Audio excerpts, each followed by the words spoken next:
Hey guys, it's Barrett with Espresso Outlet, and I know a question that I've already started seeing it. We got a lot of new DF83s going out there right now, so we're gonna get this question a lot. I figured it'd be worth making a video on it. I made a video a while back, got some bad information on how to do it, so we're just gonna redo that video. That is, how do you put your burrs in correctly, and which way does the little rubber feet go? So to start with, we're gonna take off our bellow, our anti-popcorn, and our dial. And you can probably leave your dosing cup on. You might knock it off, just heads up. And let's remove this top lid.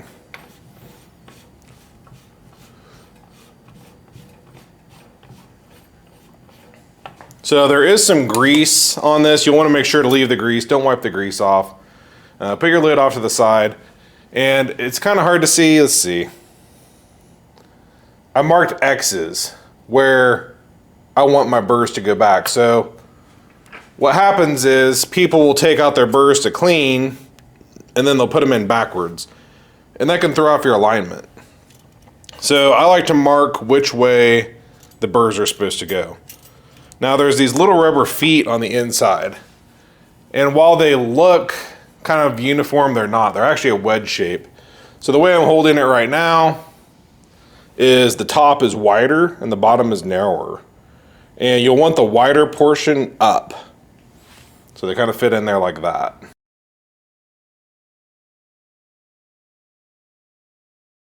And if you try to put them in, like I'll put this one in upside down, they kind of fit in upside down unnaturally.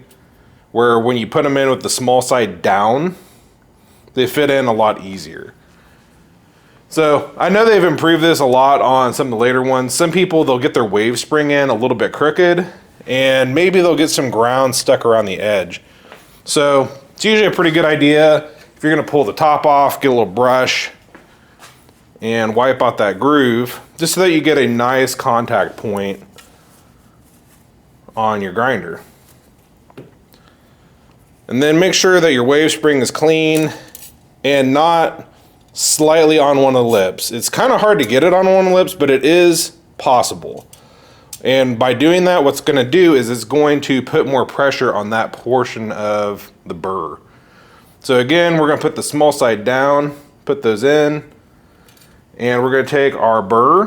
We're going to make sure that we have the X's lined up. We're just going to drop it back into place. Push your little rubber stoppers down nice, and let's start screwing the lid back on.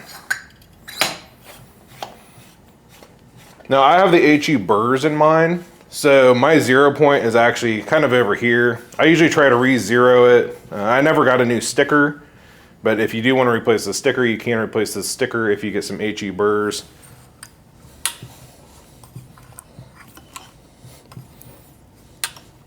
So there's about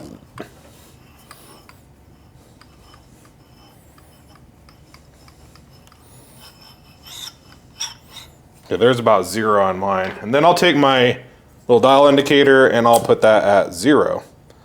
And I've been running at about 17, so I'm pretty much set up, ready to go. Let's put our anti-popcorn back in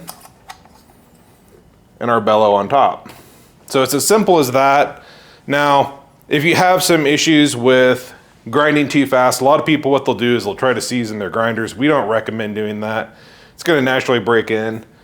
But if you need to, you can blow a little bit of air up through this spout. We don't recommend sticking stuff up in there because what happens is it pokes that declumper and it pushes the declumper into the grind chamber. When you turn on your grinder, it's going to break it off and it's going to bind up. It's really not designed to work that way. You really have to be careful with that with pretty much any grinder. Some of them are metal, some of them are plastic, but you usually just don't want to stick anything very firm up into it, like here's a little brush or something. You don't really want to stick it up in there because you're going to end up damaging those declumpers. So we recommend not doing that. Maybe use some compressed air. If you need to clean it, I recommend cleaning it from the inside down. If you absolutely have to, blow a little bit of air up. But if you're having some issues with your DF83, you can comment below, you can reach out to us. But that's just the basics of, if you're gonna take that burr out, how you need to put it back together. And those little rubber feet, they do make a big difference. And it makes a difference because what it's going to do is it's going to put a little bit too much pressure on one side of the burr, and you don't want that. So thanks for watching. Hit subscribe. If you got any questions, reach out. Thanks.